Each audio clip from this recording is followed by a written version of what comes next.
estudante do 5º ano. Sou Mônica Couto, professora de Geografia.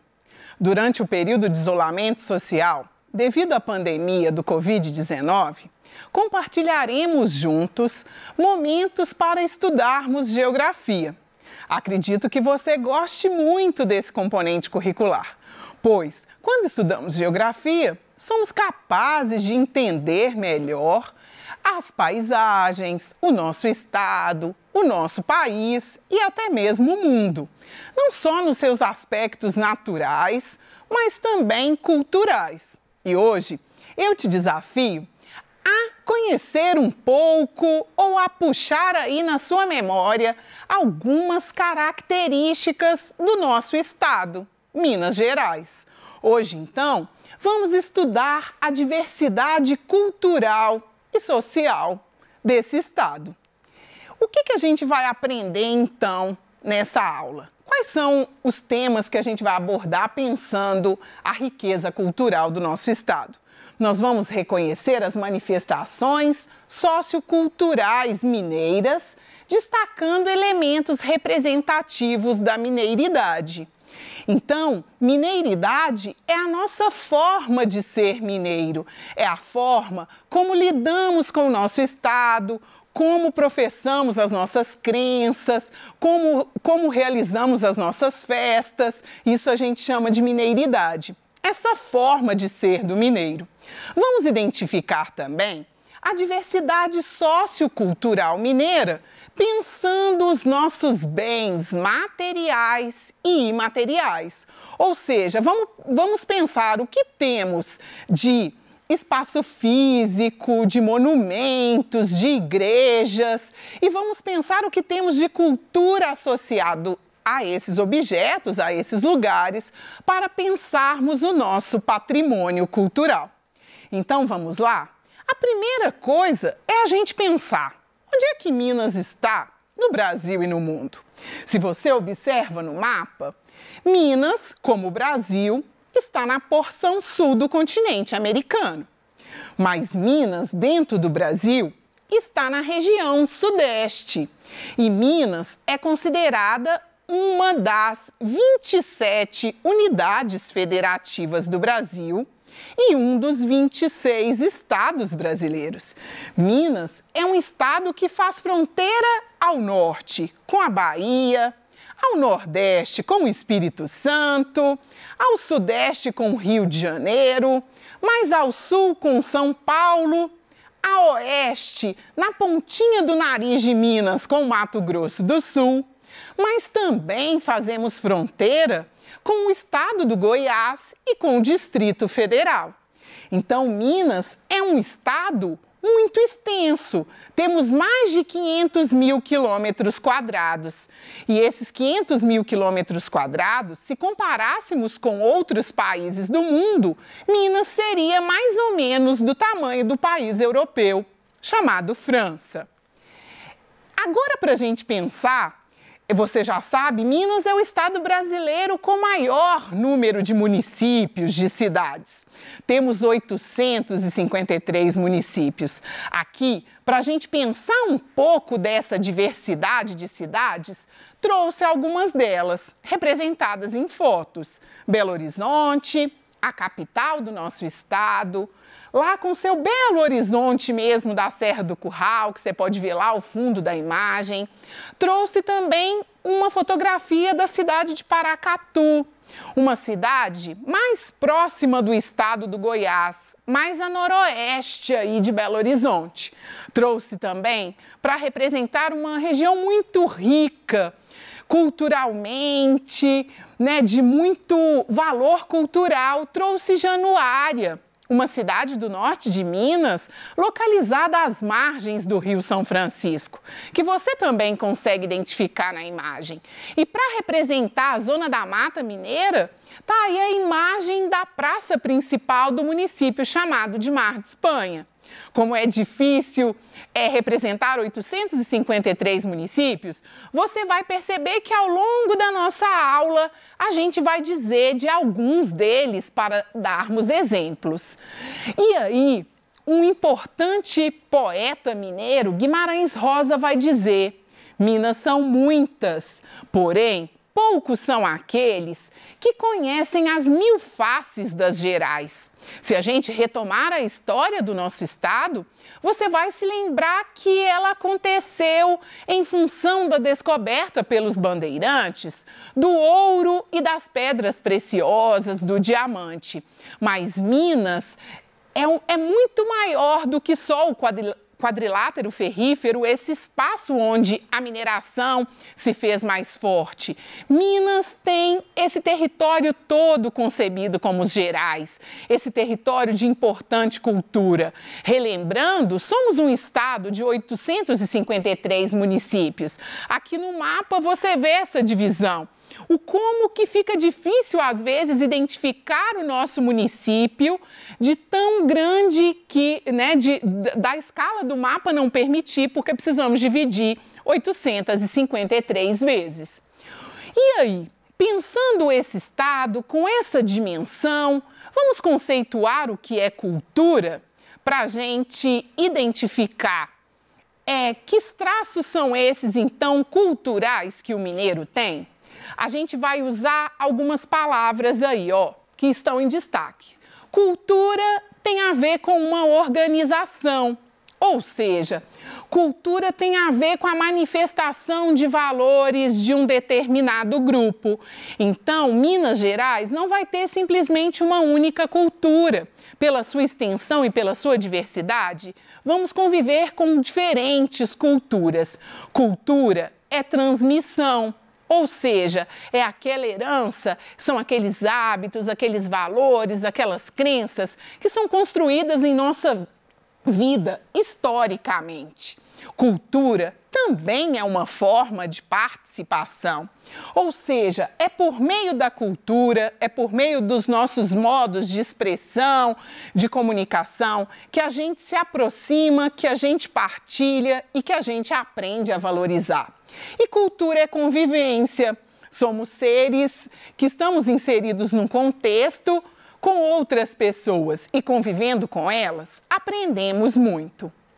Mas aí você deve estar se perguntando, mas toda pessoa tem cultura? Pare e pensa um pouquinho aí a sua história. Você tem alguns hábitos, você acredita em algumas coisas. Então, para essa pergunta, a resposta é sim. Todas as pessoas têm cultura. Nós somos pessoas socioculturais, ou seja, nós somos pessoas inseridas num tempo e num lugar. Um tempo em um lugar que tem muitas tradições expressas na paisagem, expressa no gosto das pessoas, expressa na forma como essas pessoas percebem o mundo ao entorno, expressas na nossa linguagem, que é verbal, que é corporal. E aí a gente pode pensar o nosso jeito de ser mineiro. Aprendemos modos de expressão, de alimentação. Logo, toda pessoa tem cultura. E quais são, então, as principais manifestações culturais em Minas Gerais? É claro que, pensando um estado com tamanha diversidade e com tamanha dimensão, era muito difícil trazer tanta diversidade. Então, acabei fazendo escolha de 3 manifestações culturais e te convido a pensar quais são as manifestações culturais do seu município. As manifestações culturais, elas podem acontecer em apenas uma localidade e serem traços da cultura daquele município. Mas ela pode acontecer também numa escala maior. Vários municípios do nosso estado, por exemplo, realizam festa junina. Aqui na nossa imagem, a gente tem especificamente o Arraial de Beloa e o Arraial de Belo Horizonte representado. Mas, com certeza, as festas juninas, elas são uma realidade no seu município, no município vizinho. E elas estão associadas a tradições que herdamos dos povos portugueses.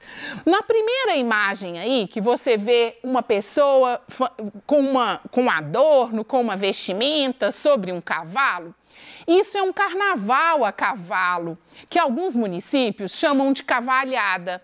Essa imagem se refere ao município de Bonfim.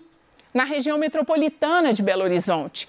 E a cavalhada é uma encenação, é esse carnaval a cavalo, né? Acontece no período de carnaval. É uma espécie de uma apresentação teatral onde os cavaleiros vestidos de azul e vermelho, eles representam cristãos e mouros, outra herança dos portugueses.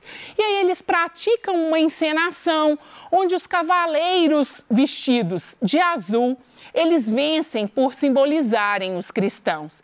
É claro que há algumas adequações, né? A festa é originária de Portugal, mas sofre adequações no nosso estado.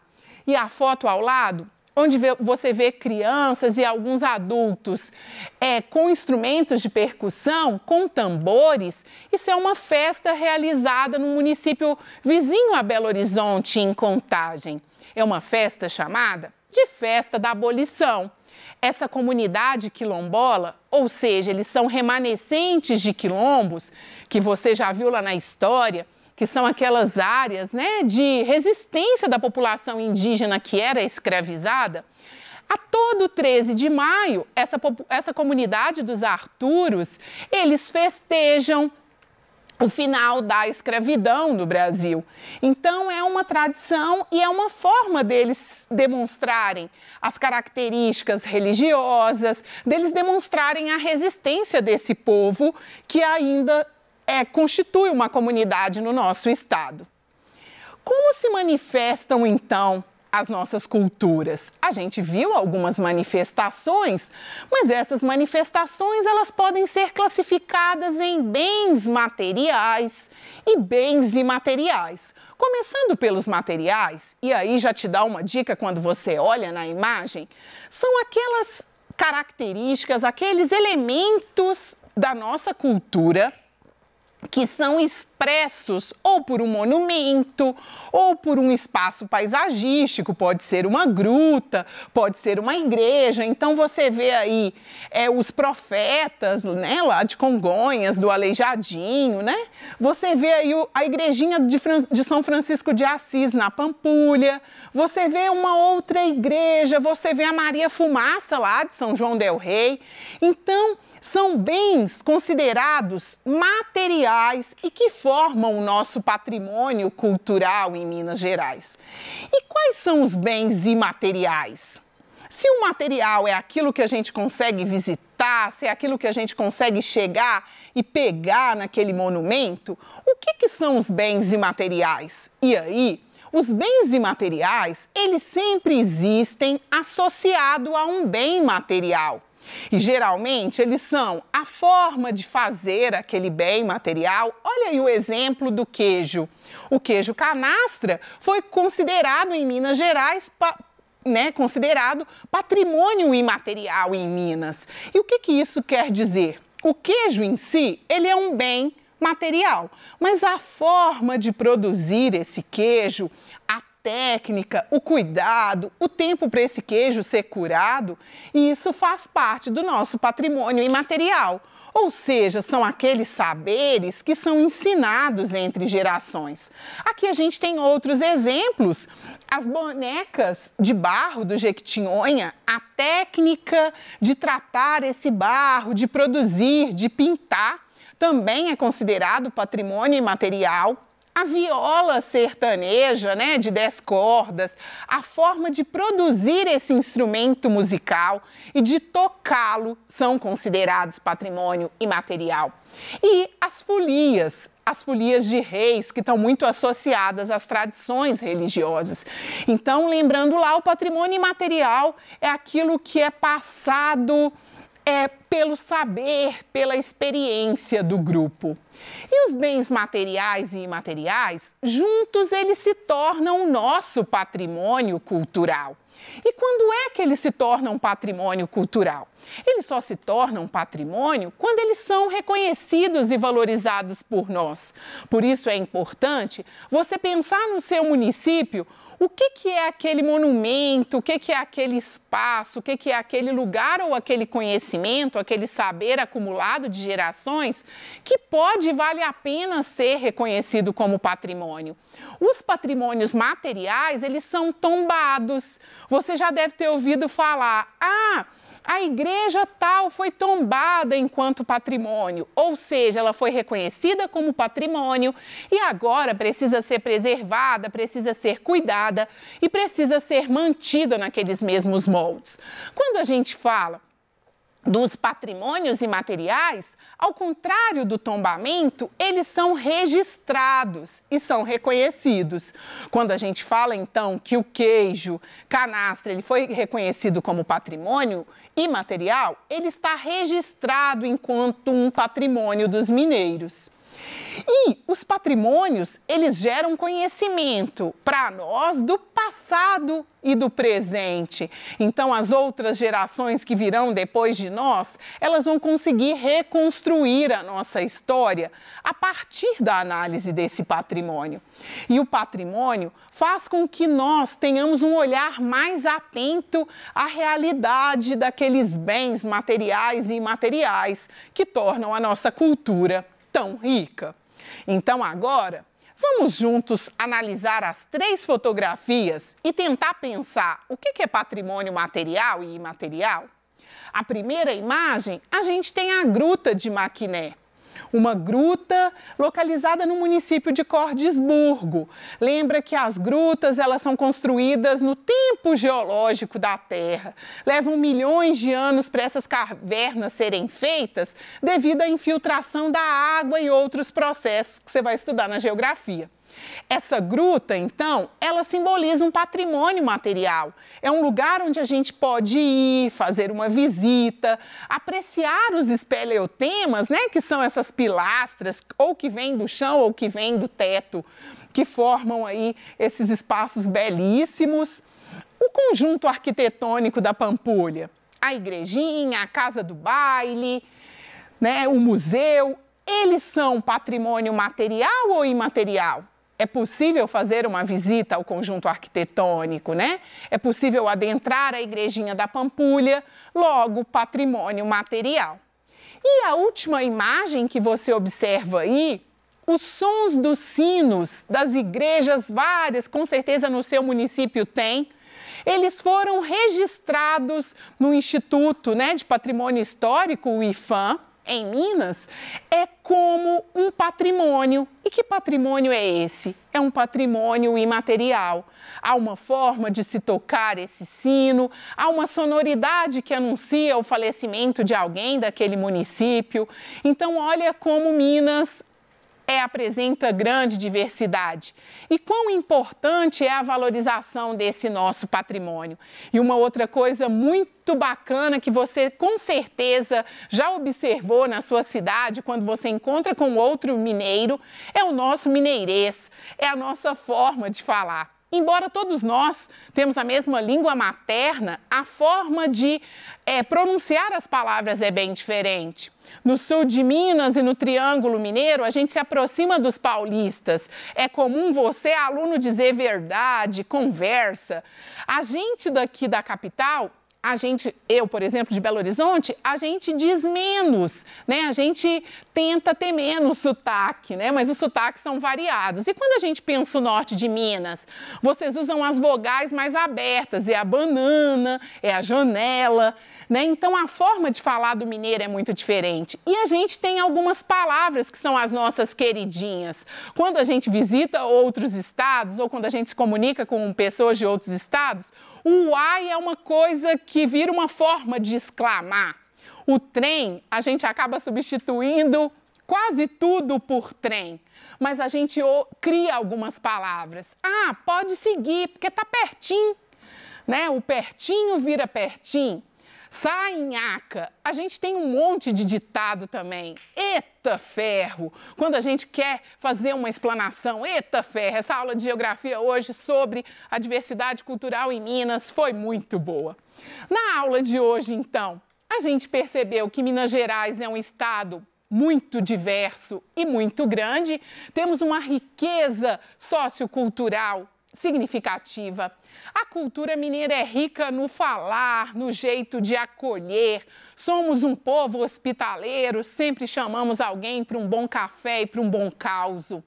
Nosso estado possui, então, bens materiais e imateriais, os vários que discutimos aqui, formando esse rico patrimônio.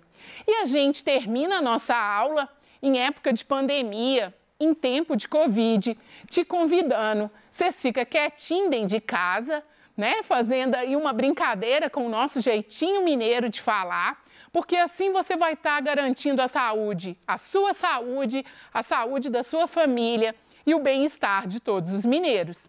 Até a próxima aula!